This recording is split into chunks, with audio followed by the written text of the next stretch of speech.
vous êtes l'avocat de Joël Le Squarnec qui va être jugé par la cour d'assises pour des faits de viol, d'agression sexuelle, de détention d'images pédopornographiques.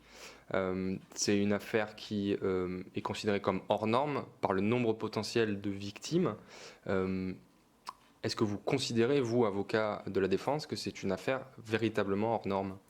Alors, avant toute chose, comprenez bien, je vous rappelle que M. Le Squarnec sera jugé au mois de mars 2020 pour des faits qui relèvent de l'ordonnance de non-accusation et qui concernent effectivement 4 victimes. Et non ces fameux carnets, ce deuxième volet, si je puis dire, de cette affaire, et qui ferait référence effectivement à plusieurs dizaines, voire plusieurs centaines de victimes potentielles.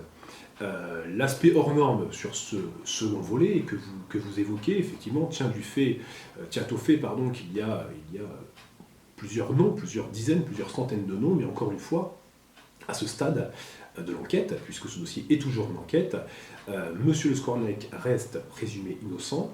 Il n'a toujours pas été mis en examen pour ces faits dont il serait question dans ce second volet. Il n'a même pas encore été interrogé, entendu par les enquêteurs sur ces fameux carnets, ces fameux noms et ce nombre de personnes qui se disent victimes. Donc encore une fois, j'en appelle à la prudence, j'appelle à la précaution avant effectivement de condamner quelqu'un sans le moindre procès et sans même qu'il ait pu s'exprimer de manière contradictoire et dans un cadre légal. Voilà.